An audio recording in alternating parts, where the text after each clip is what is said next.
Vertel ons je story hier, uit op die koekplek.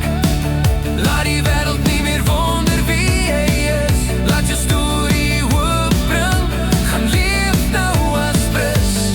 Leef als pres, laat elke dag tel. Leef als pres, laat jou lig verskil. Welkom by nog 'n episode van uit die koekplek. Nou as 'n ou gaan gesels oor skole, en nou gesels oor sport en jy gesels oor inbors en jy praat oor die regte lyn in die lewe. Dis die heel eerste ding wat opkom is 'n persoon genaamd Frik Badenhorst. Wat 'n legende om Frik uit die Randfontein wêreld uit. Welkom by die koekplek. Baie dankie Werner, wat 'n voorreg. Dankie oom. Jong, dis 'n groot eer oom ons met baie, ons is nou nie meer in Randfontein, ons is daarom nou 'n bietjie nie. Ander kant van die wêreld, maar om met baie trappe getrap en ek dink as jy by enige man instap wat 'n lang jare in die Randfontein wêreld was en jy sê net Frik of oom Frik soos hulle hom ken, dan is ek glo nie as iemand wat oom nie ken nie. Vertel 'n bietjie vir ons waar het oom se dinge begin en gebore en getoe. Werner, ja, ek het 'n redelike lang storie. Ek het groot geword in die Oos-Vrystaat. Tussen waar die Drakensberge en die Molutiberge bymekaar kom. Bitterkoue wêreld. Baie ook naby aan Natal. My ouers het daar geboer. Ek was een van 4 seuns. 3 van die seuns lewe nog. En dis 'n baie mooi deel van ons land. Ons het ook geboergrond wat ons ook in KwaZulu-Natal gehad het. Van ons familie boer nog steeds daar. En dis nou maar waar ek groot geword het. En my liefde vir die berge, veral vir die Drakensberge, het 'n groot rol gespeel in my lewe. Ja. En as ek 'n kansie kry, dan gaan ek nou maar Drakenswil toe. Drakenswil het my broer gevestig op ons familieplaas en toe later verkoop aan die ATKV Oort. Nou dis daar die wêreld waar ek vandaan kom. So. En ja, jy weet, dis my grootword wêreld. En toe ek in se B was, nou ons praat van graad 1, Ja. Werner het my ma vir my skool gehou. Ja. En sy was 'n besondere kwaai juffrou gewees. Graad 2 het ek te perd skool toe gery. So 10 kilometer 'n dag. En dis 'n wêreld wat kan koud word en ek kan onthou hoe koud het ek gekry op die perd se rug gedurende die winter. Spierwit het dit dan nou geryp en baie keer ook in sneeu het ek die 10 kilometer te perd gery. Met 'n hond met die naam van Bob Scott. Nou dis nou interessant. Ek is in die vroeë 40 jaar gebore en die All Blacks het kom toer in Suid-Afrika in 1949. En in 1948 is die Colliehond gebore, swart en wit, soos wat die All Blacks se klere ook is. So deur ons gesels sal rugby ook nou maar heel wat ter sprake kom. Ja. Maar ek het toe Bob Scott, ek dink hy het heel agter gespeel vir die All Blacks en miskien was hy ook kaptein. Maar ek het Bob Scott vernoem. En in die oggend as ek skool toe ry, dan is dit ek te perd en Bob Scott die hond agterna. Tydens die klastye het Bob Scott onder die tafel by my voete gelê. En in die middag dan het ons maar weer teruggery. So hy het by die skool gebly en daai ding. Ja, hy het by die skool onder my tafel gelê. Niemand geplan nie. Nee, hy het nie vir die juffrou geknor nie. En dit was nou 'n ek dink ons was so 8 kinders in daai plaaskool. En dit was 'n wonderlike tyd van my lewe. Werner, ja, en rolmodelle was daar baie. En ek wil nou vandag vir jou sê, my pa en my ma, stoere, nederige boeremense. My broers was my rolmodel. En weet jy, soos die lewe aangegaan het die rolmodelle al meer geword. En ek kan regtig waar vir jou sê, onomwonde, dat baie van my skoliere, van my atlete, van my rugbyspelers, Sonder hulle dit weet, was hulle ook rolmodelle vir my. So. En dit is wat my beroep so interessant gemaak het. Ja. Maar my grootste rolmodel was my oom Philip Nel. Hy het Springbok gespeel van in 1928 tot 1937. 1928, 1931, 1933 was hy kaptein, toe het hy uitgetree. Hy was 'n boer in Greytown distrik, Kraanskop, die plaas Vetspruit het hy geboer. Dit is natuurlik nog lank voor my geboorte, maar hy het 'n groot rol in my lewe gespeel. En hy was 'n baie sterk leier. Hy was drietalig. Hy kon Engels. Hy was in Pietermaritzburg College, het hy gematrikuleer. Hy kon Engels, Afrikaans en Zulu. Absoluut vlot praat. Sterk leier, groot man. Slot en stit gespeel vir die Bokke. Nou hy het in 1907, toe het hy uitgetree in 1933, en toe die 1937 toe realiseer, toe die keurders, onder andere ou was Markotter, na sy plaas toe gery om hom om te praat, om daai Springbok toer te lei na Australië en Nieu-Seeland. Hy het toe ingestem en hy het toe nou weer sy talks afgestof, maar dis ook interessant, hy het ook te perd, het hy van sy plaas Vetspruit af Greytown toe gery om te oefen. En ja, ek dink die liefde en die passie wat ek vir rugby het ek by oom Philip Nel geleer. Groot man, baie nederige man, maar 'n baie sterk man. En hy was 'n strateeg. Jy weet Werner, in 37 het hulle per boot Australië toe gegaan, daar het toets gespeel en 3 toetse in Nieu-Seeland. En hulle het lank op die boot, die bootreis was maar seker hier baie naby aan 3 weke wat hulle op die boot was. En daar op die boot het hy sy strategie uitgewerk. En dit is nou baie interessant dat hy het besef hulle het 'n verskriklike sterk pak voorspelers. En hulle het toe nou op die skip besluit, maar kyk, hulle gaan met hulle voorspelers speel. En hulle motto was skram, skram, skram. Interessant, né? Rassie, laat ons sprongspan nou steeds so sterk is met skrimwerk. Ja. Nou daai jare kon jy keuse gehad. Of 'n lyn staan of 'n skram, as die bal uit is. En dan het hulle net eenvoudig vir die skeieregter sê, we want to scrum. En hulle het hulle stempel afgedruk. Maar daai 1937 span het ook 'n baie goeie agterlyn gehad. Doc Craven was die onderkaptein, en hulle het op die ou einde het hulle baie sterk voorgespeel, en hulle het ook flair gehad met hulle agterlyn. Amper maar soos ons Bokke wat ook nou speel. Ja. En toe hulle nou terugkom, hulle is nou nie natuurlik die enigste Springbokspan wat nog oor see in Nieu-Seeland kon wen. Nie een van ons ander spanne tot dusver kon 'n toetsreeks in Nieu-Seeland wen nie. Hulle het 2 van die 3 toetse in Nieu-Seeland gewen. En hy is absoluut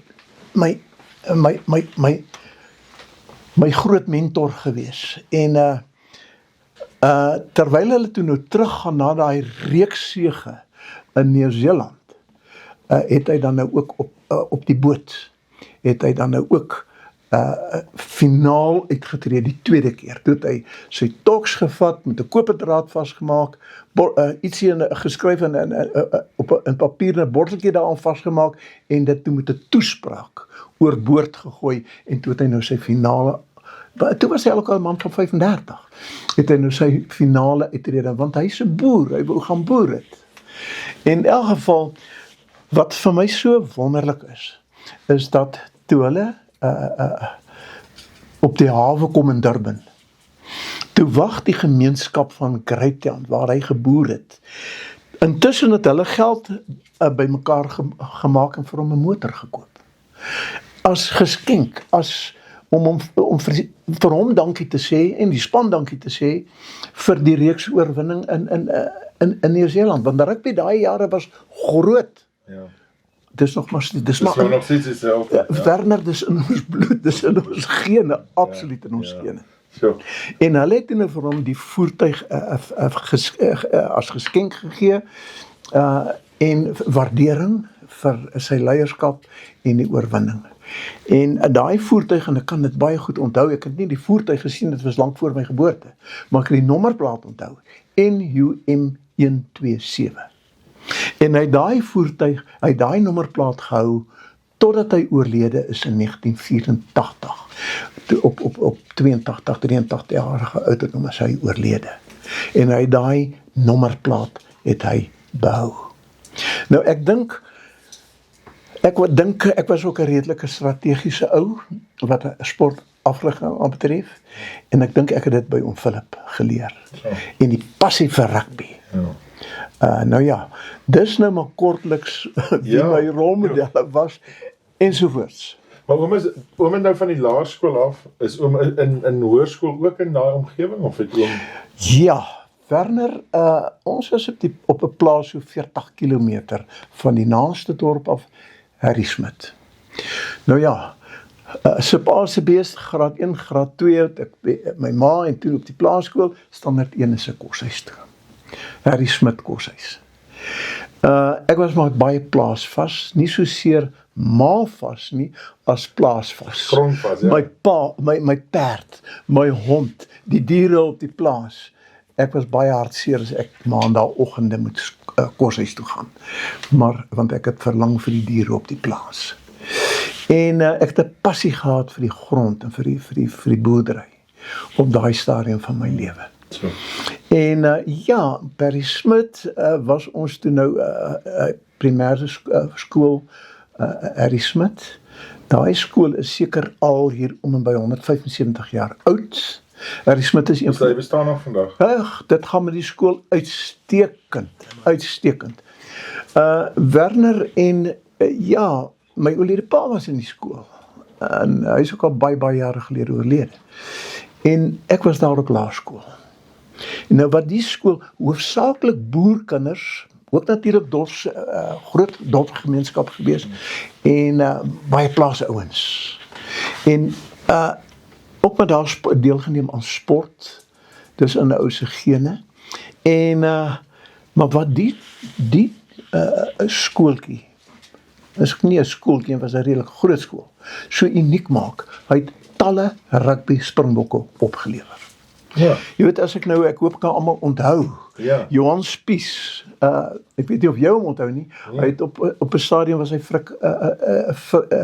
vir die Prese slotmaat gewees, vir Noord-Transvaal gespeel. Hy was daar op laerskool, toe sy Grey College toe. En van daar af, maar hy was daar op die primêre skool, en hulle was ook toevallig ons bure, waar ons geboer het in die Oos-Vrystaat. Oom Frik Spies hulle. Nou, dit was Johan, en toe sit Heinrich Rogers.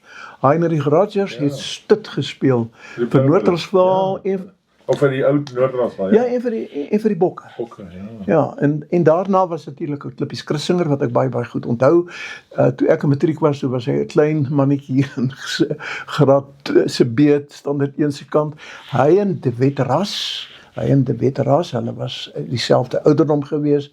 De Wet Ras se pa was ons predikant in Harrismith. Self 'n krangige rugby speler op sy tyd. Ja.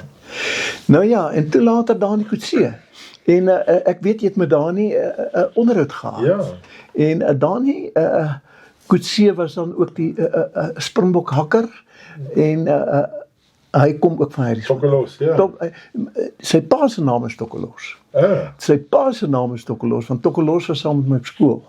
Ja. Nou ja, toe is ons na hoërskool toe, en daar het ek nou maar vir 3 jaar na mekaar eers span rugby gespeel, by redelike atleet gewees, kort afstand atleet, en tot 800 meter redelike sterk atleet, goeie atleet gewees.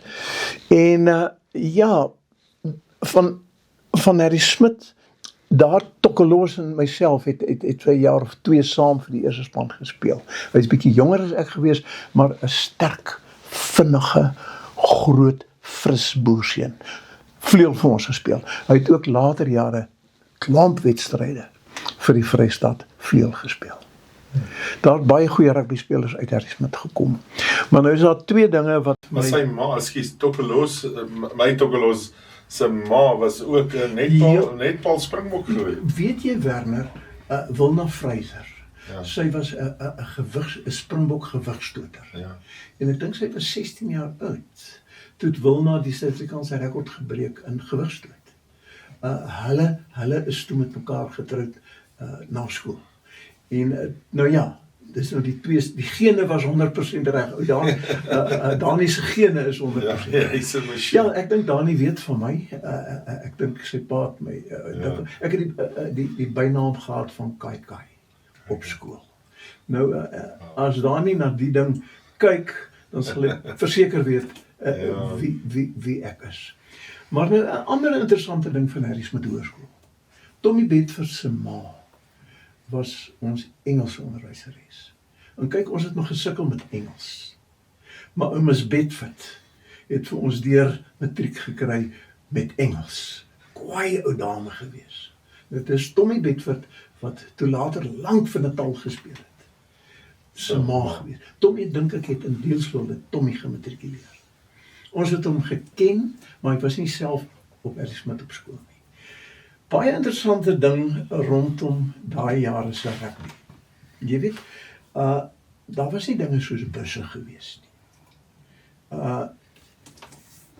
Ons het gereis met trokke, om Gert Heine se transporttrokke. Die Vrydagmiddag het nou die boere bedien en beeste aangery en die goede op die plase afgelaai. Dan het oom Gert Heine nou die Vrydag sy trokke laat uitspuit, netjies laat was, traliewerk omgesit en daai trokke met seile toegespring. En hooi gegooi. Dan in die oggende 7 uur, dan is dit al die sportouens bymekaar kom met die stadsaal in Harrismith en dan is ons nou het ons in die trokke ingeklouter om te gaan rugby speel, Bethlehem, Horden, Vrede, Ladysmith en KwaZulu-Natal. En ja, dit was nou vir ons, toe jy nou groter word, was dit nou nogal vir ons baie interessant om saam met die netbaldogters te Ja, natuurlijk. in daai vragmotor. Ja. So dis hoe ons transport gewerk het. Ja, ek dink ek was 'n matriek gewees op standaard 9 gewees. Ons het daai jare nie grade gehad nie, Werner. In standaard 9 toe het ons eers 'n bus gehad. Toe kon ons in standaard 9 in matriekjaar het ons met busse gery om te gaan rugby speel. En ek onthou Ladysmith. Nou ry jy Olivier pas af Ladysmith toe. En dan met die junior spanne begin tok en jou vingers is so dom, Werner, jy kan nie jou veters vasmaak nie. So dom is jou vingers. Ja. Maar weet jy, dis hoe ons groot geword het. En ek is baie bly, ek was in totaliteit saam met my studentejare was ek so 15 jaar in die Kopshuis. Ja. En dis 'n baie goeie ding. Jy het daar dissipline geleer. Jy het geleer om jou bed op te maak. Ek weet daar is 'n Amerikaanse majoor in die weermag wat motiveringspraatjies hou. En toe hy begin sy praatjie deur te sê, if you want to change the world, start making your bed. Ja. En tot vandag toe nog. Ek kan nie uit my kamer uitstap alvorens ek nie my bed opgemaak het. En ek dink dit is 'n wonderlike lewensles. En terwyl ek my bed opmaak, beplan ek sommer my dag en tot vandag toe nog.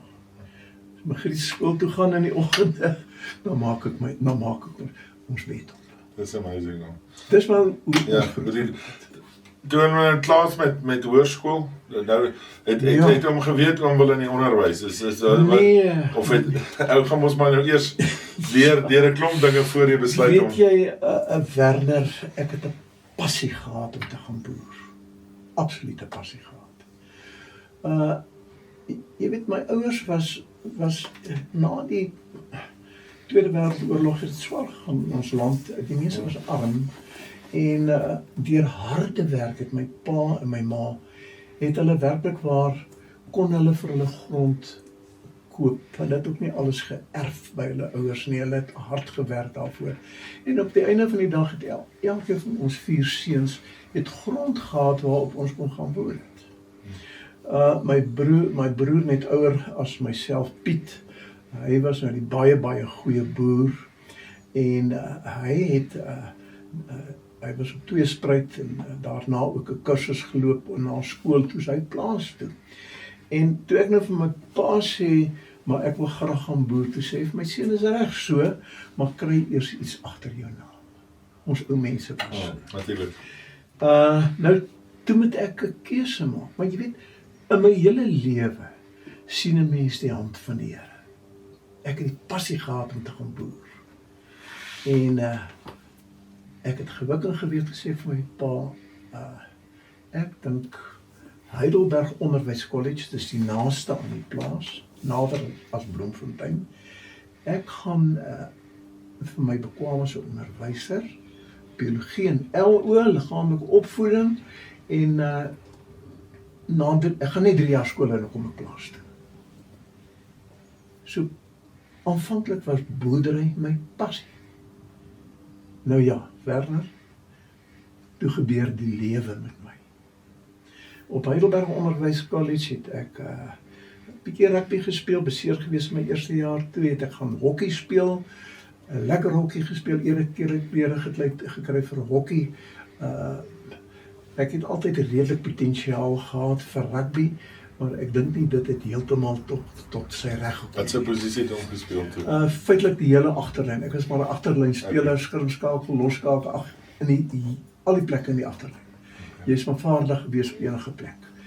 En nou ja, toe moet ek gaan begin skool hou. En ek kry toe 'n pos in Carletonville Hoërskool. Nou, al wat ek weet van Carletonville Hoërskool daai jare, dit is 'n myngemeenskap. En die ouens sê toe vir my, jong, jy gaan moeilik kry by daai klomp myners. Daai kinders gaan vir jou roer.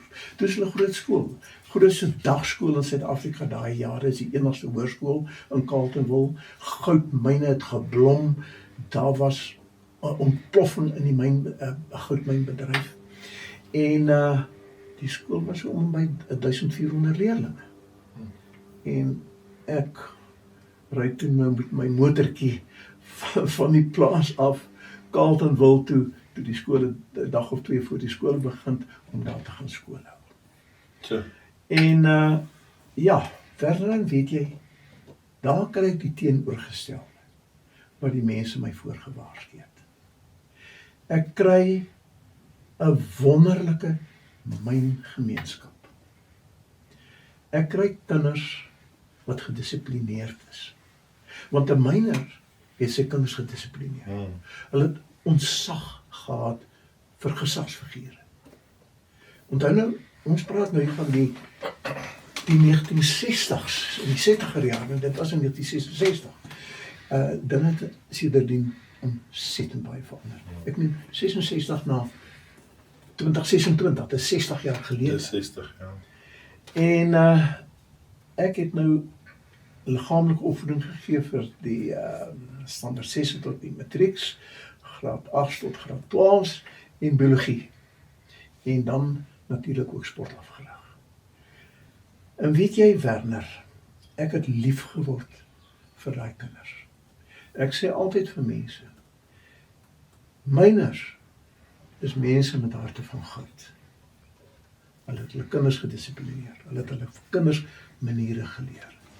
Ek het gelief geword vir daai gemeenskap. En saam met dit het ek begin lief word vir die onderwys. En die Here het vir my gewys, maar luister, vergeet jou passie. Jy het 'n roeping. So, En jy het 'n roeping om met jong mense te werk. Jy weet, Werner, ja, mense raak eintlik bewoord daaroor. Ek het toe vir my pa gesê, pa, maar dit wat ek nou doen, is vir my lekker. Daar in Carletonville Hoërskool het ek 3 sportsoorte, hoofsaaklik 3 sportsoorte afgerig. Gimnastiek, rugby en atletiek. Ons gaan net 'n bietjie praat oor die verskillende Ja. afrigting van die verskillende sportsoorte. Maar gimnastiek het 'n geweldige groot rol in my lewe gespeel. Die skool het toevallig 'n baie sterk gimnastiek groep, gimnastiek klub gehad. En jy weet, daai jare het jy rekstam gedoen, brug gedoen, perd gedoen, toue gedoen, ringe gedoen, jy het tuimelwerk gedoen. Al daai dissiplines was in jou liggaamlike opvoedingssyllabus. Jy het daai goed gedoen. En dit word nie meer gedoen. Vir jare word dit nie meer gedoen. Maar dis die goed waarin jy opgelei was, en dit is wat jy met die kinders gedoen het. En dit van daai apparaatwerk was moeilike apparaatwerk. Maar by die gimnastiekklub het ek in die aande afgerag. En weet jy, daar is van daai kinders wat uitstekend presteer het, SA kampioene, provinsiale kampioene, ek onthou die kinders as ek hulle nog voor my. Jy weet, Lenet Gous, Theresa Gous, Renée Gous, Brenda Lou, Potty Maree, Leonard Jung, Petrie de Million, Eugene Pieterste, Bertus Stoop, van hulle SA kampioene. Maar wat 'n wonderlike materiaal om mee te werk. Maar ons gaan later gesels oor gimnastiek. Rugby afgerig en ook atletiek. En ek kommunikeer nog met my langafstand atleet springers van Skalkwyk. Ons kommunikeer nog met mekaar. Hy is 'n jong man van 78. Hy was my langafstand atleet. Natuurlik daar is baie ouens se name wat ek kan noem. Maar ek en nou springers kommunikeer nog gereeld met mekaar. Oulik is al daai byname, nee. Ja, weet jy, verder dit was net ander jare geweest. Dit was net wonderlike jare geweest. Nou goed, toe neem ek 'n beroepsbesluit. Dalk ten goeie. Want jy weet, met liggaamlike opvoeding gaan jy nie vreeslik ver, jy het 'n plafon in die hoërskool wat promosie aanbetref. En gelukkig het 'n laerskool skoolhoof van Dagbreek seker maar potensiaal in my gesien. Hy het geweet van die man in die hoërskool, die LO man in die hoërskool, en hy het my toe met 'n promosiepos, departementshoof pos afgerokkel, Dagbreek toe in Kaltenwil. Nog steeds Kaltenwil. Daar het weer met my nurse kinders gewerk. Baie lekker skool. Daar het ek 12 jaar was ek by Dagbreek. Ek miskien te lank vasgeklou aan Dagbreek. Aan Dagbreek. By Kaltenwil Hoërskool op 5-6 jaar. En daar het ek ook met my rugby, my atletiek, het maar altyd sterk deurgekom wat afrigting aanbetref. Ek was ook baie lief vir biologie. Ek het dit ook maar altyd gegee op laerskoolvlak ook. Maar daar in daai jare het ek iets in 20 kry karate spelers wat vir Wes-Transvaal gespeel het. Ouens soos Koos Redeling, Koos Jonker, Dirkie Brouwer, Rudy Bam, jy gaan net nou weer van hom hoor, Corneille Briel, hy's in Australië, het verlede jaar kom kuier en toe ons mekaar in Vogwel weer gaan opsoek, ek en Corneille, en ons het heerlik gekuier. En daar was baie ander, Jannie Hulder, die beste rugbyspeler wat ek in my lewe afgerig het, baie potensiaal gehad. Hy het ongelukkig, soos 'n hele klompie ander ouens vir wie ek afgerig het op die grens gesneuwel tydens die oorlog. Daar is 'n hele klomp van my seuns daar oorlede. Jannie is in Helde Akker onder andere, en James Boussey wat my in die Wes-Transvaal span gespeel het, is ook in Helde Akker begrawe.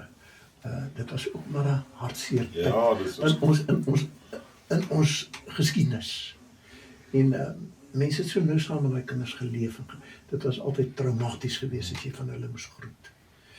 Nou ja, so gebeur die lewe met 'n mens, maar intussen toe is daar 2 poste. Nou begin ek maar na die vakaturelys kyk, want kyk, nou is ek al 12 jaar en ek dink nie oom Obie, die hoof, graag van my ontslae raak. Hy het maar geklou aan die Ja, man. natuurlijk. Toe het ek nou op 'n stadium het ek nou in die vakaturelys gesien, daar is nou, jy weet, daai jare moes jy maar skuif. Jy het baie keer 300 of 400 kilometers ver aansoek gedoen vir poste. Maar toe sien ek in die vakaturelys, Randfontein is so 35, 40 kilometer van Carletonville af. Dis ook 'n myngemeenskap, dit pas absoluut in. Daar's 2 adjunkhoofposte by Laerskool Rapportryers en Laerskool Randfontein. Ja, die ramp, ja. Ramp. Nou ja, Laerskool Rapportryers se pos was eerste, in die eerste vakaturelys, ek doen toe aansoek vir die pos, ek kry toe nou die pos as adjunkhoof by Laerskool Rapportryers. En ja, dit was vir my baie lekker. Ek het Carletonville met 'n baie hartseer gemoed gegroet, Werner.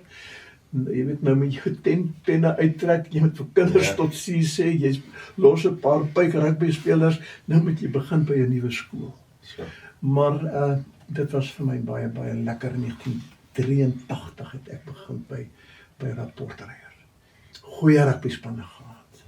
En baie keer in die Transvaal finale net verloor, hier in die 80er jare.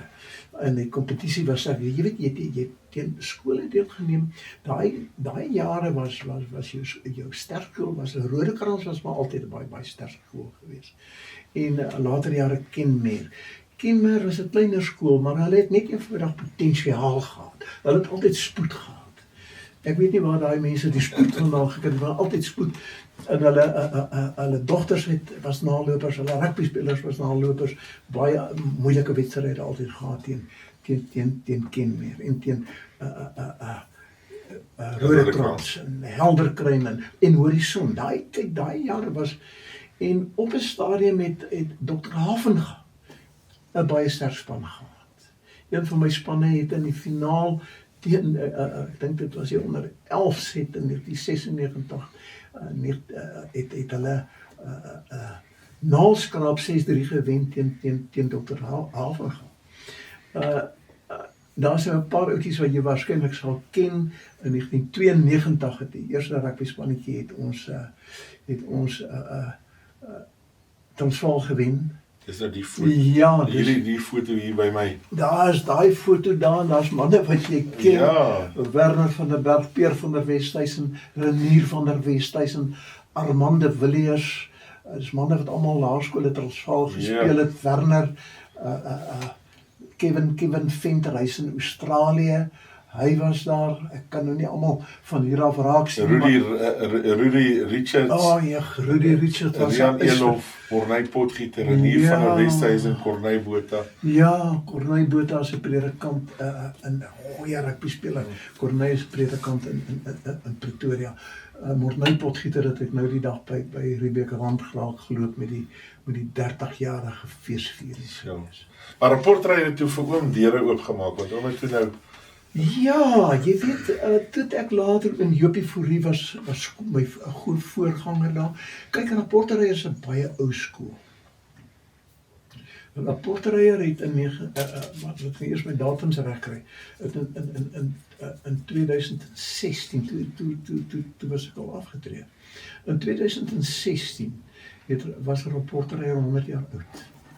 En Riebeek het vanuit Rapportryers gegroei.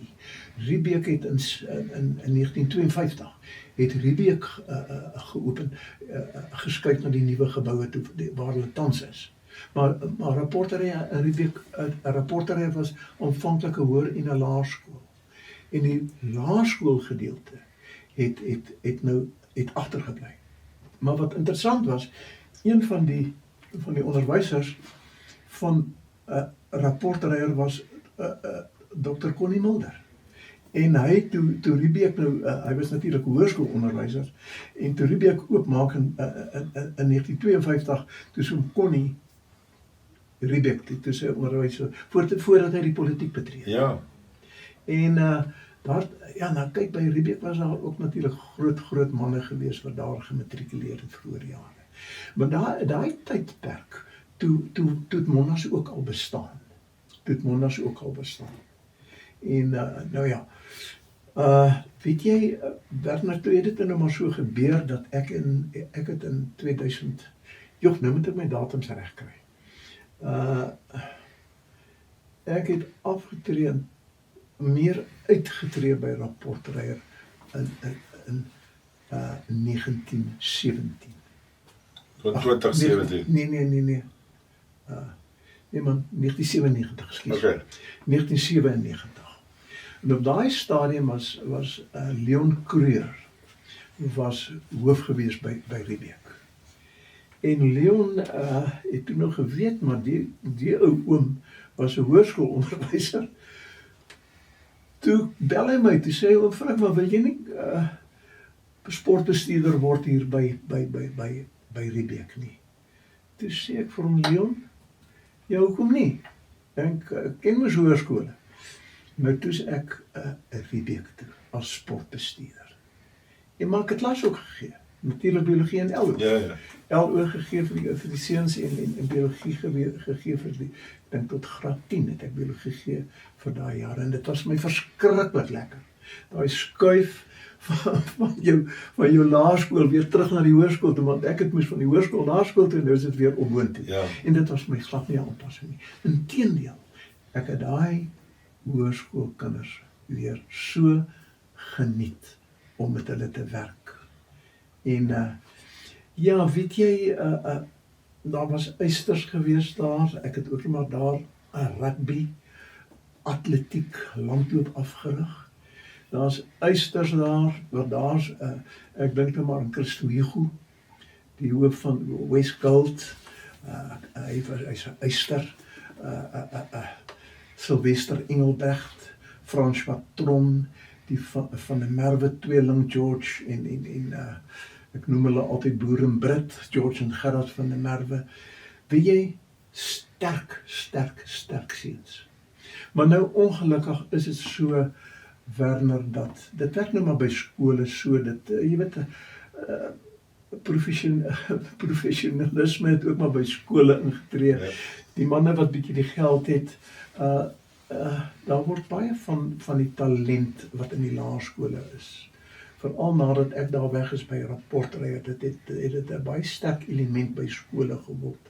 En dit was nie altyd, dit is sy voordele en sy nadele. Het van die buurskole van die absolute talentvolle leerders, akademies, kultuur en sport begin oes by die twee. Ja. Want die twee, kyk, Ram is 'n baie sterk en 'n baie goeie laerskool ook. Baie respek vir hom. En hulle oes die Al die room af. Ja. al die room af. Maar nou ja, maar nou het dit ook sy voordeel. Dit gee dan nou ander ouens geleentheid om te ontwikkel by Riebeek rond. En Werner, weet jy, dit gaan goed by Riebeek rond. Ek dink hulle gebruik hulle potensiaal, hulle ontwikkel hulle potensiaal maksimaal op sportgebied, op kultuurgebied doen hulle baie goed, en ook akademies. Daar's kinders wat baie sterk deurkom, ouens wat dalk op ander skole dalk nie sou verdwyn het. Ja. Hulle kom baie sterk na vore deur harde werk deur die personeel ensovoorts. Ek wil so 'n bietjie net gesels oor skool oor die algemeen. Jy weet, Werner, dinge het baie verander. En ek het baie respek vir ons onderwysers, skoolhoofde. Moet absoluut 'n bestuurder wees, nie net 'n akademiese kenner wees nie, maar jy moet 'n bestuurder wees, maar gelukkig is daar baie sterk beheerliggame, wat die hande van die hoofde se hande vir hulle baie ligter maak. Maar onderwys vandag is 'n baie moeilike beroep. Jy weet, ek het begin as onderwyser in die hoërskool in 1966 met 'n salaris van R95. Dit was my salaris. Dis nou wel 60 jaar terug.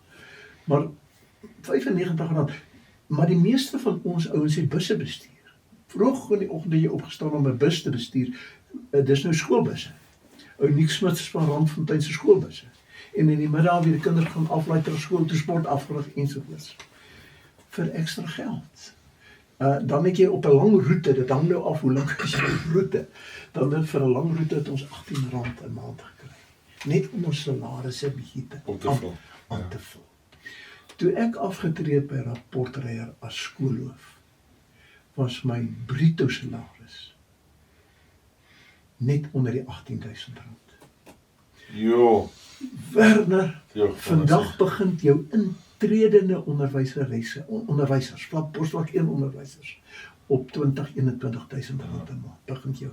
En weet jy, ek gun dit vir hulle, dis nie 'n slegte salaris nie.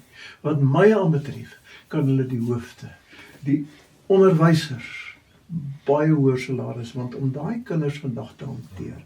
En Werner, ek wil nie op mense se tone trap nie. Maar die probleem lê nie soseer by ons kinders deesdae nie, as wat dit by ons ouers is. Jy weet Werner, dissipline word tog moes tog maar by die skool, ten minste by die ouerhuis aangeleer. Onderwyseres wat met kennis oordra aan die kind, kan nie nog vir die kind maniere leer nie. En ongelukkig is dit wat gebeur. Maar nou wil ek vir jou sê, Werner, toe gaan maak my lewe 'n baie snaakse draai. Van Riebeek af. Ek het vars Krakkelkrekkerskool gehou by Riebeek.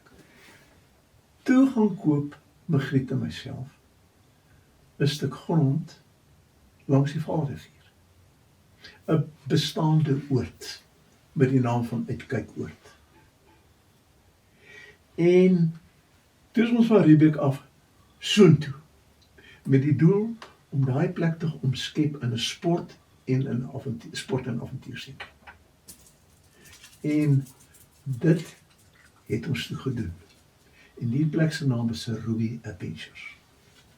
Nou die Serubi is 'n visaand in Swana. En toe werk ons weer met skoolgroepe en met onnies en met hoofde, sodat jy kan sien die opvoeding het die hele tyd was ek besig. Ja, ons die hele tyd met dit. En ons het leierontwikkeling gedoen, evaluering gedoen, leierontwikkeling gedoen, avontuurkampe gedoen.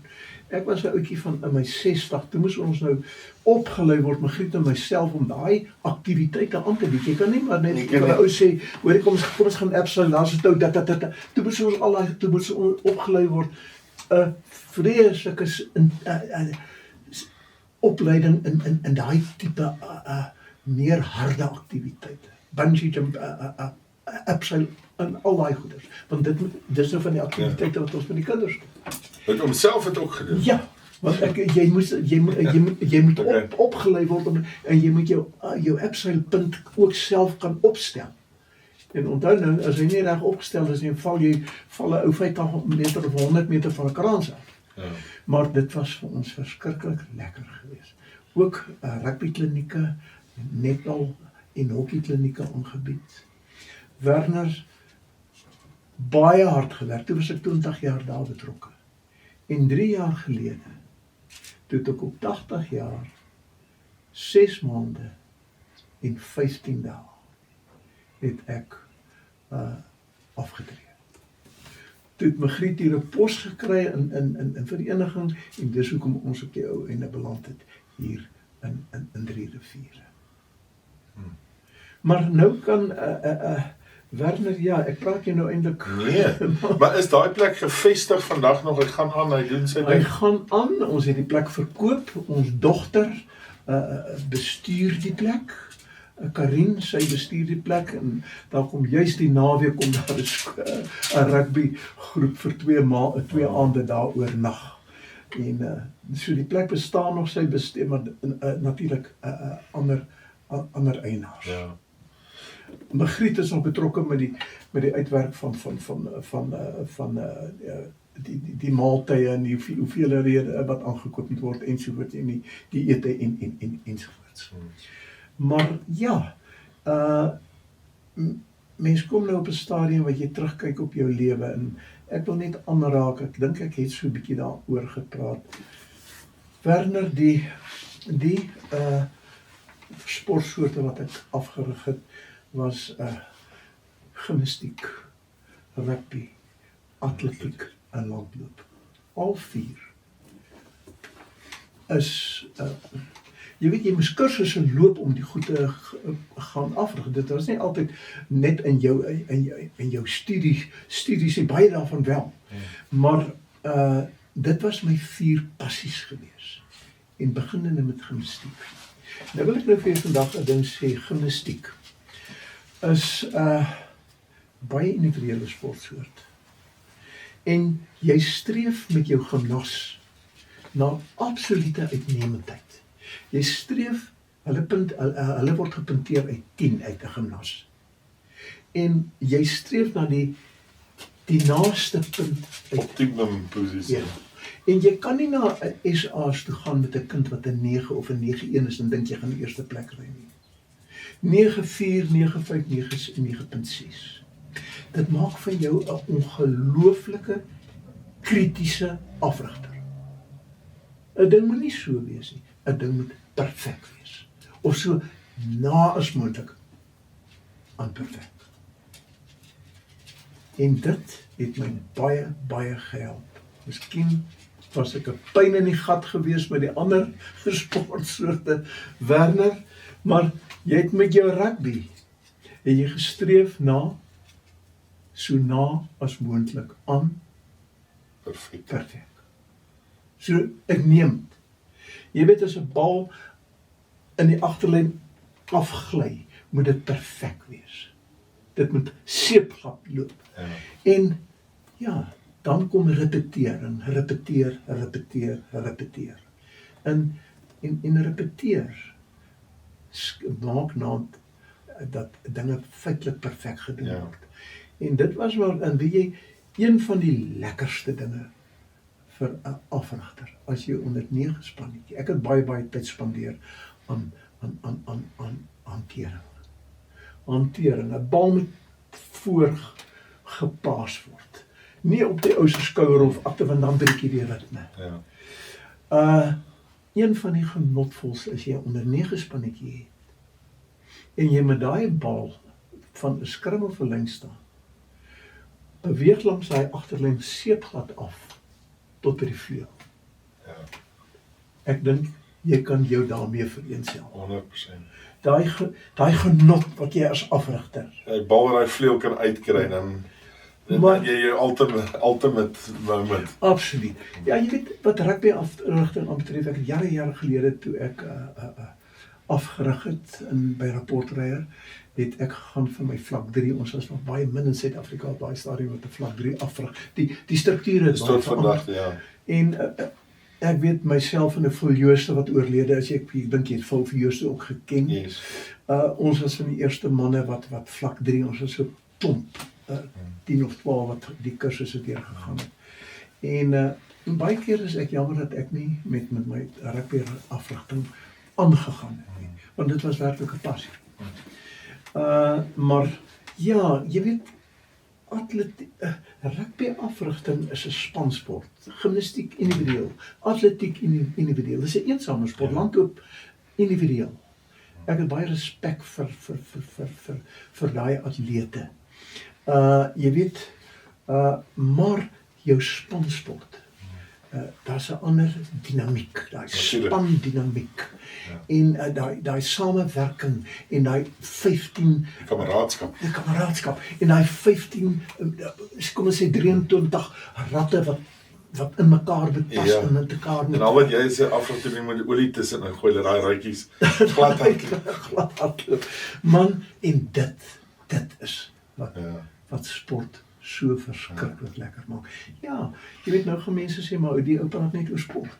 Maar kan ek nou vir jou sê, dat ek het altyd besef, dat sport is 'n verlengstuk van die klaskamer af, wat jou opvoeding aanbetref. Die meeste karaktervorming wat ek in my lewe geleef het, is nie in 'n klaskamer, dit was op die sportveld.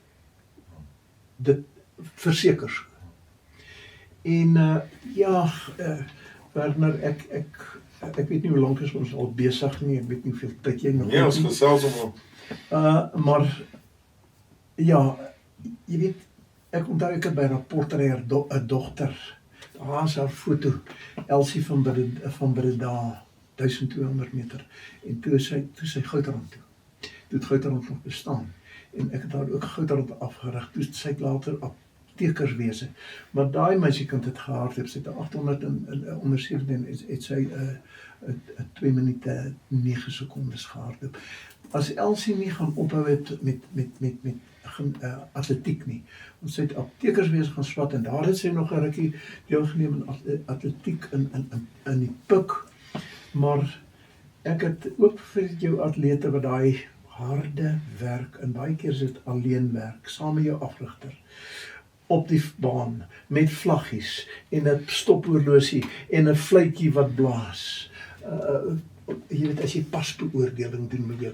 Ja. Verder, ek wonder hoeveel minute, ure, weke, maande, jare, se tyd het ek op sportvelde deurgegaan.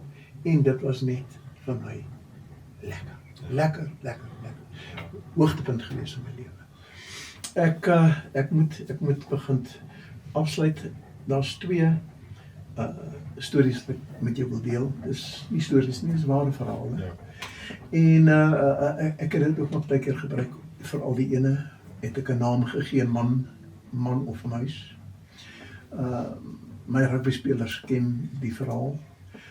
My atlete ken die verhaal, want dit is 'n ware verhaal.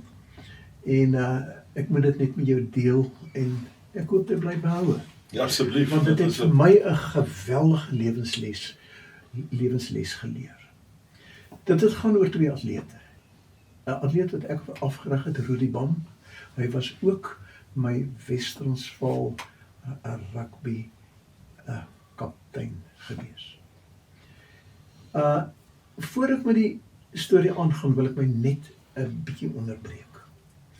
Toe ek op dagbreek skool gehou het, dis nou in Carletonville, het ek ook vir etlike jare die Wes-Transvaal kruimeweekspan afgerig. Waarskole kruimeweekspan afgerig. Wat vir my 'n wonderlike voorreg was. En van daai ouetjies wat ek afgerig het, sal jy onthou, Robert de Pre, ons onderkaptein 1976. Nou praat ek nie van sy 3 seuns nie.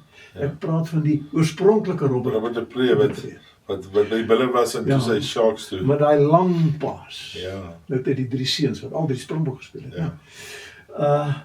Hy, Henry Tromp, in 1970, hy was in, nou moet ek ook my beerdings reg kry, 98, hy het 2 jaar vir my gespeel, 78 en 79 was hy my kaptein.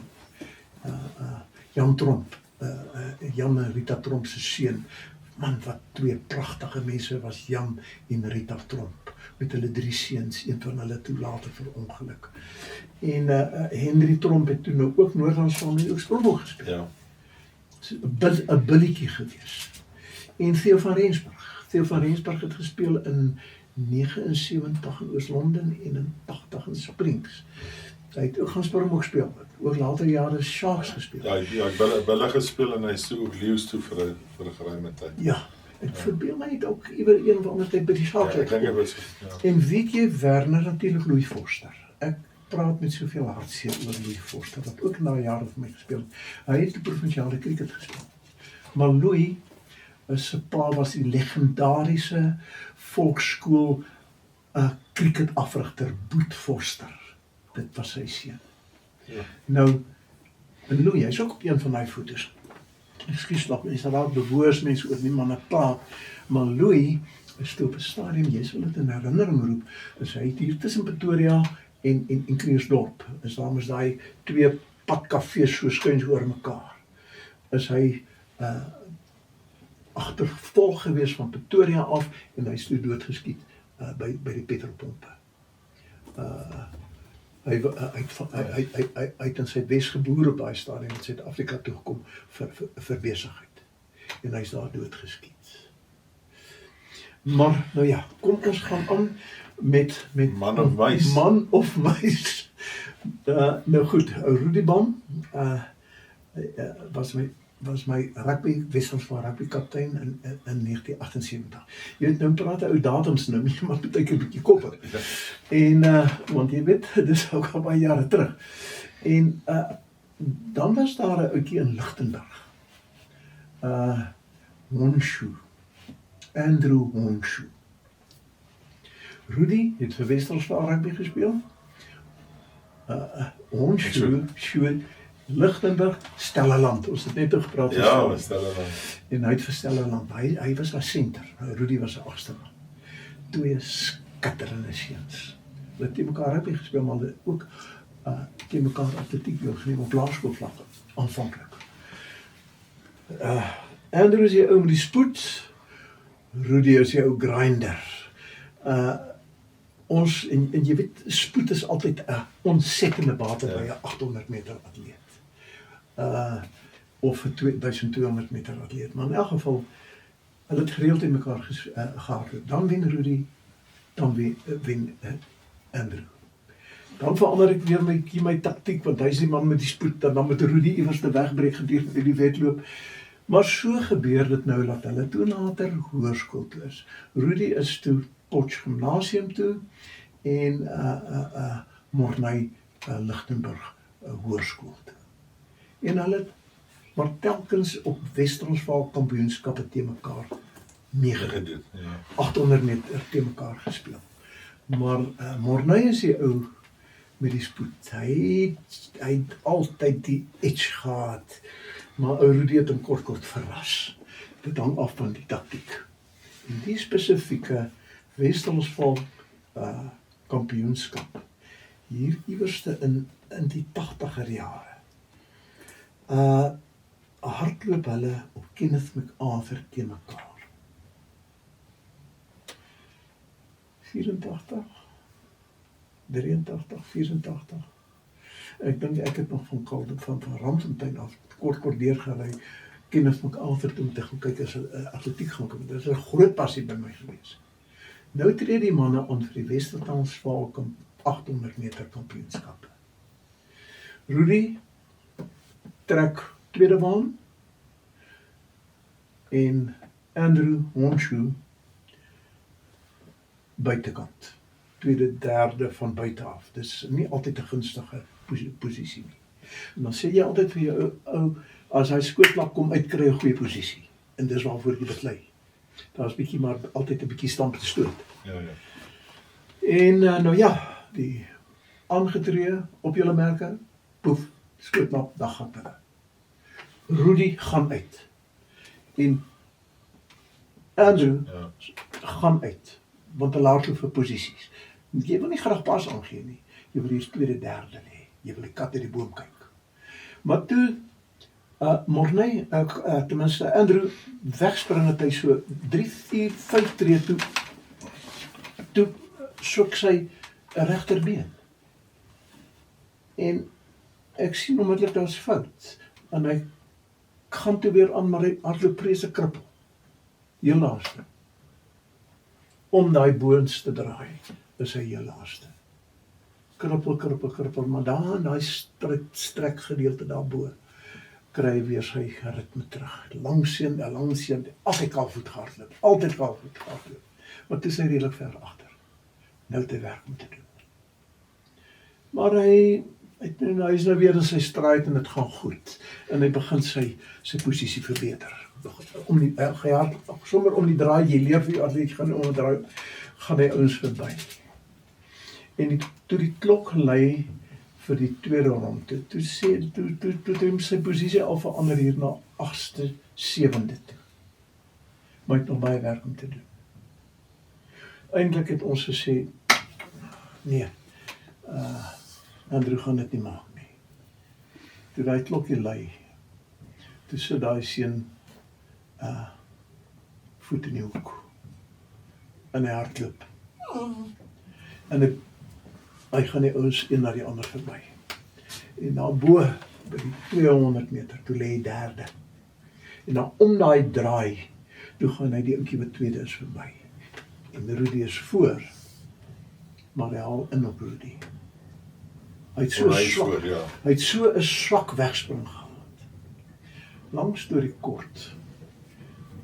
Hy wen daai wedloop met millimeters. Ongelooflik. En nou kom die mooi storie. Toe hy by die wenpaal verby is, toe gaan sit hy op die randsteen in die binnekant. Daai randsteen, atletieke randsteen. Hy tel sy voet so op en hy begin te krap hier in sy hak. En hy haal een van hierdie groot duimdrukkers. Jo, Haal hy uit sy hak uit. Werner, hy het 800 meter gehardloop met 'n duimdrukker in dis kom hy begin kikkel. jo, En hy's naam by daai pyngrens verby dat hy geblok het in sy brein. Dis 'n man. ja, Hy het opgestaan. Hy het teruggeveg. Hy het 'n wedloop gewen en hy het 'n wêreldrekord rekord gebreek. met 'n spyker in sy. Ja. Dis of jy's 'n man of jy's 'n muis. As daar Staan. teëspoed kom in jou lewe, bly jy lê of staan jy op? Ja, En Andrew het vir ons geleer. Jy staan op en jy veg. Later daai jaar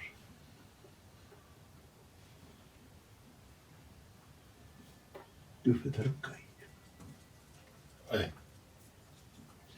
Lichtenburg.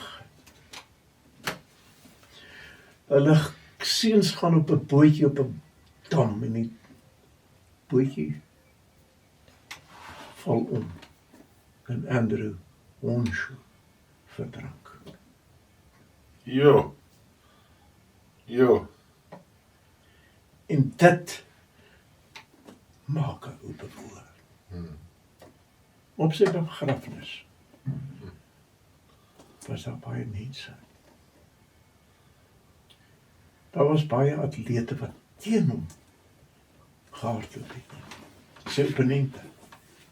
Daar was baie afrigters wat hom nie afgerig het nie.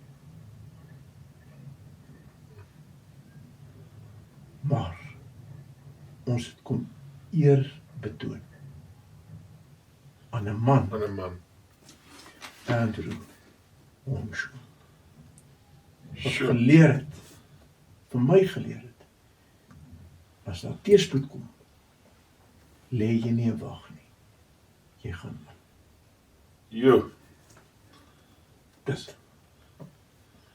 dis ongelooflik om. En dit is een van my lekker motiveringspraatjies. Maar ek word elke slag bewoon. Natuurlik, om my Ek word moet. elke slag bewoon. Ander eentjie is dan baie nie so emosioneel. Ja, Die kraai van Magaliesberg. Jy ken Magaliesberg. Nou daar waar die Wimpie is, net agter die Wimpie was 'n hotel. Daar 'n gedeelte van die Wimpie is 'n hotel gewees. Ek weet nie of jy dit ooit beleef het nie. Jy is nog te jong.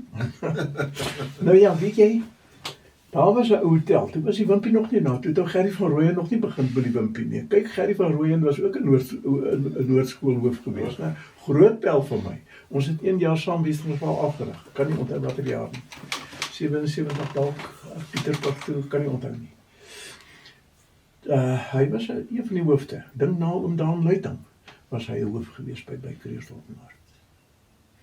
En hy het later inspekteur van onderwys geword. Hy het begin by die Wimpie. Maar toe die hotel daar was, het ons ouens nou baie keer as ons nou daar verby ry is, gaan rugby speel het. Baie keer het jy sommer net 'n uurtjie gery en maar baie keer het ek met 'n reporter personeel so toe gery, bietjie gaan kuier daar, maar toe was die kraai al weg. Daar was 'n kraai wat in daai kroeg gebly het. 'n Makkraai. En die kraai het as die kroeg nou oop is en die kroeg doen nou besigheid, dan het hy op die deur gesit. En in die binnekant van die deur was daar 'n bieradvertensiebord vasgepyker. 'n Kraai het daar gesit en dan het hy daar op die toonbank, daar by die waar die ouens het nou indrink het, en nou het daar bo van bo af het hy nou gekyk. As die baarman nou die klein geld, dan vlieg kraai daar af, dan vat hy die grootste blink, kyk 'n kraai is nie lief vir blinkgoed. Ja. Vat hy, dan vlieg hy terug, daar na die bord toe, daar na die deur toe, dan gooi daai muntstukkie tussen die deur en die plaat toe, gooi hy daar. En dan, so rukkie daarna, dan gaan die kraai maar weer, is daar weer klein geld. Gaan haal hy, so het hy geld gaan haal en daar ingegooi. En weet jy, toe die kroeg, die hotel, het nou vir Boystel, naast ons het skooltjie Boystel, Yes. het hulle vir Boystel, op die stadium, as daar nou baie geld is, dat hulle vir Boystel gebel, dan die seuns nou gekom, dat hulle nou die plaat afgehaal, dan het hulle nou al die silwer geld wat daarin is, het hulle uitgehaal, dis nou vir Boystel se skoolfonds. En dan is die plaat nou weer vastgesit. En so het dit vir jare gegaan. Hy het vir Boystel baie geld ingevorder. Jy weet, baie keer die ouens, jy het nou 'n paar drankies, dan sit jy sommer daar, die R5 sommer daar neer, en dan kom ek kry, dan vat hy weer die R5 en dan gooi hy daar in vir Boystel. Hy het Boystel se kraai geword. My genade. En weet jy, Werner, toe ongelukkig, dit was vir jare so. Toe vlieg hy per ongeluk teen 'n kragdraad vas en 'n kraai is ernstig beseer. Jong, hulle het hom probeer dokter, hulle die vlek, ek weet nie met wat probeer behandel of wat ook al nie, maar toe's kraai oorlede. Baie hartseer gewees. Boystel het gekom, hulle het vir hom 'n kus gemaak. Mooi kussie. En met draers. Hulle het die kraai in die kussie gesit, daar was 4 draers, en hulle het 'n graf gegrawe, en hulle het vir kraai plegtig begrawe, in die terrein. Nou dis die mooi storie, Ja. van die kraai van Magaliesburg. Wow. En ek was nou die dag daar vir 'n troue, nie vir 'n troue nie, een van my personeel by Reporter het 90 geword, Rachel Lindhout, terloops, sy is ook 'n oud skoolier van Monas. Sy en Evie de Klerk was saam in die klas. Okay. Ook om vurige monumentaar. Jy moet haar ontmoet, Tannie van 90. Och, jy sal haar geniet. Haar geheue, my maat. Maar in elk geval, toe tydens die funksie, te praat ek met van die mense wat die spesienering gedoen het, was mense van die gemeenskap. Want dit was in die kerksaal gewees, die funksie. Toe weet hulle nie, hulle ken dit nie. Wow. So dis 'n storie wat ek hoop nou Behoue sal bly. behoue gaan bly. Ja. Maar amazing. nou gaan ek afsluit. Ja. En ek wil vir jou sê, mense wat in my lewe 'n rol gespeel het in my lewe, wat vir my op my 'n groot impak gehad het. Wil ek heel eers begin sê, die liefde en die genade van my hemelse Vader, wat my gedra het deur my lewe, wat my gewys het, maar jou passie is nie jou roeping nie. En laat hy dit baie duidelik vir my gewys het in die onderwys. Dat ek nie gaan boer het nie.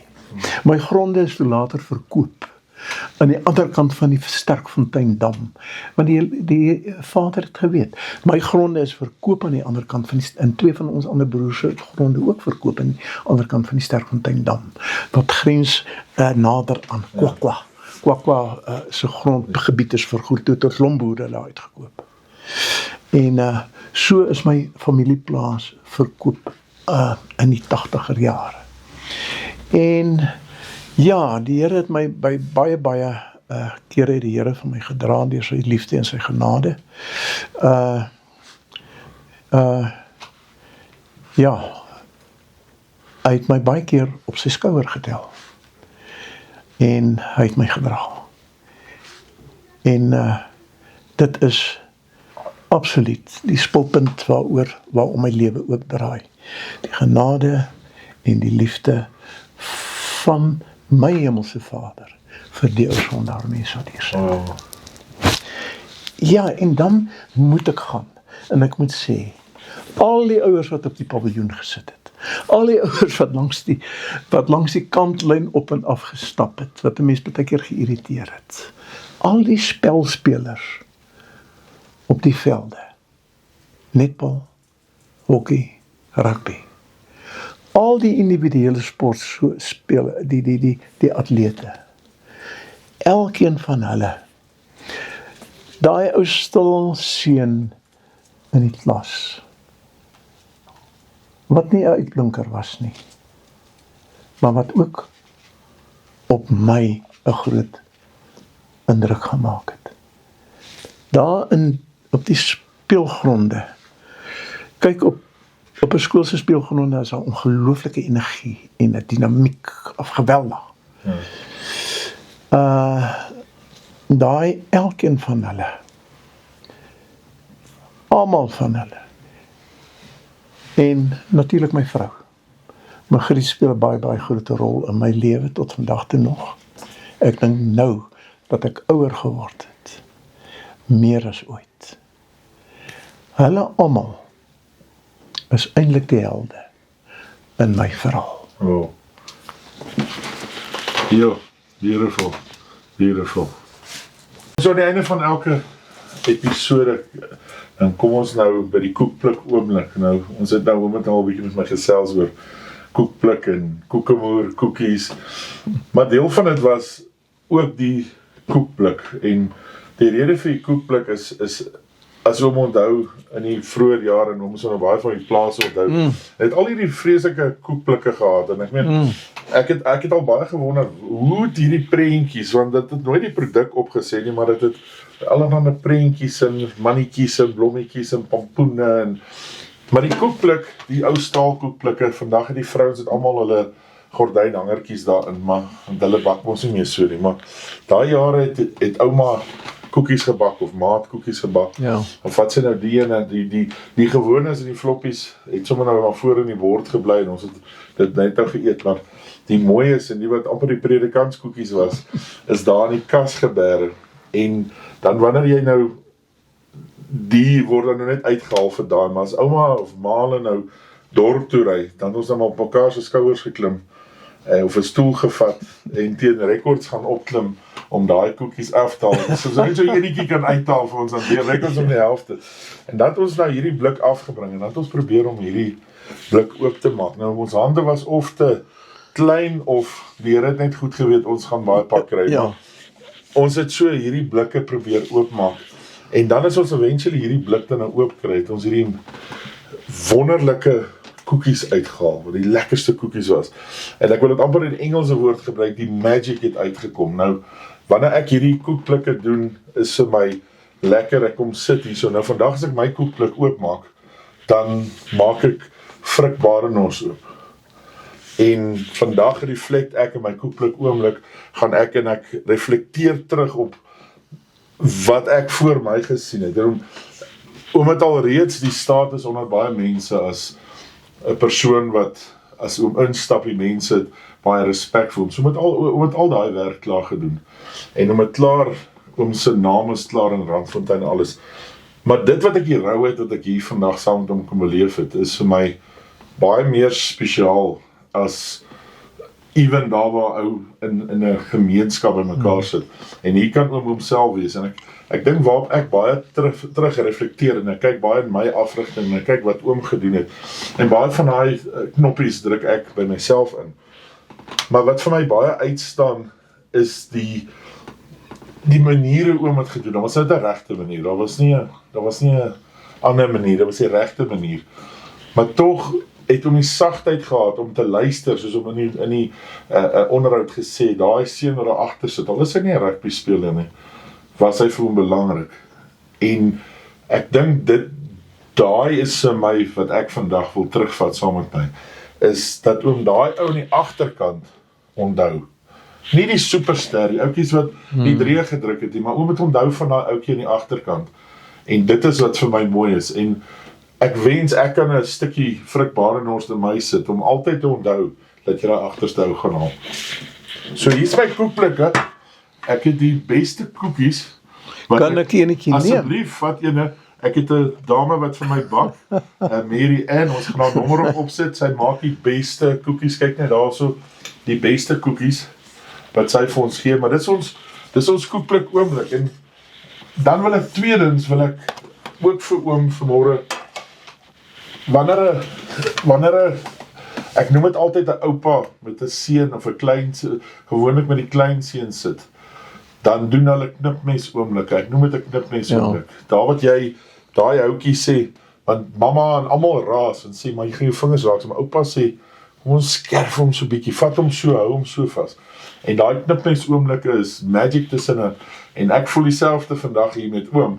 En dis hoekom ek gedink het om vir my uit die koekblik messie te gee ook, dat oom hom kan hou, en dankie vir die knipmes oomblik saam met oom. Werner, baie dankie.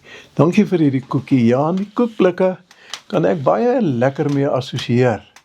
Die tye wat ons in die koshuis was, het ons nou baie keer maar kos saamgevat, koshuis toe, bederfkos, en dit was maar baie keer koekies in 'n blik. En daarom kan ek baie goed met die koekblik assosieer. En baie dankie vir hierdie mes. Dit is vir my baie spesiaal.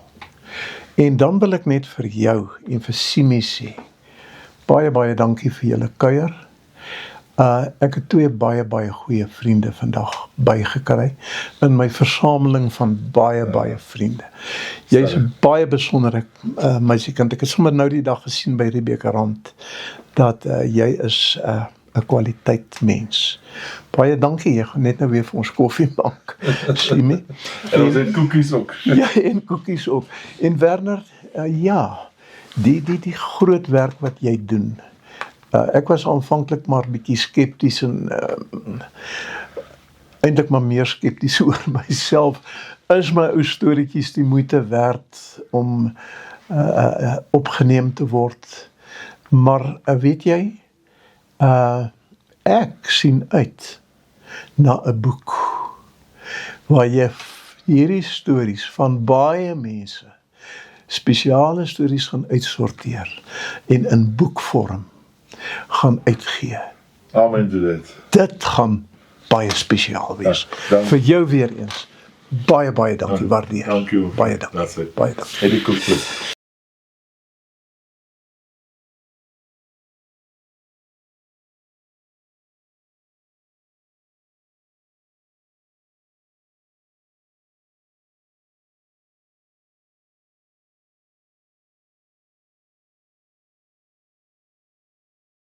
Vertel ons je story.